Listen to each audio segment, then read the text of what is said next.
Na-invite kami sa birthday ni Lola. At tignan nyo naman, napakaganda ng lugar. Hindi mo na kailangan pumunta sa Santorini. Kung ma-experience mo din itong Greek-inspired escape, dito lang yan sa Delaras Private Resort sa Magalang, Pampanga. Tara na't pasukin at para makita nyo na rin ang pinakaloob nito, lalo na yung mga rooms.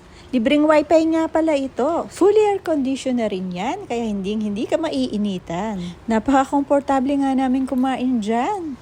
Check naman natin ang mga rooms. Tara na at pasukan na natin. Ang ganda ng mga rooms. Tapos ito yung pinaka maganda rin na room na nakita ko. Komportable ka dyan. Tapos meron siyang sariling CR. So siguro mga dalawang family pwedeng matulog dito.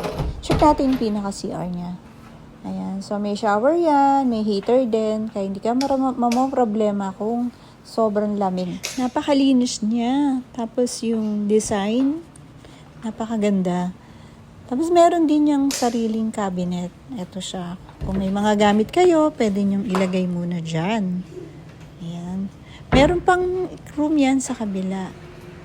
So, ito naman yung pangalawang room. Ito naman kung sobrang dami ninyo, marami na tong maka-accommodate. Ayan.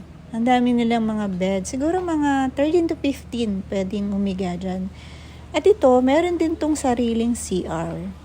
So, hindi na kailangan lumabas. Same lang din sila nung sa kabilang kwarto. Yung unang pinuntahan ko. 25,000 pesos daw dito, overnight na. So, mag-e-enjoy ka talaga sa pagsiswimming. At ito naman yung pangatlong room. Ito naman, sa ibaba, isang bed. Pang couple. And then, meron siya doon sa pinakaitaas. So, kung gusto mo yung nasa itaas, akyat lang tayo. Check natin. Malawak yung mga kwarto nila. Tsaka yung mga bed. And then, kung marami kayo, pwedeng maglagay ng extrang foam. Ayan. Puro color white yung kanilang mga beddings na kaya magandang tignan at malinis talaga. So, tara, baba na tayo. Ayan.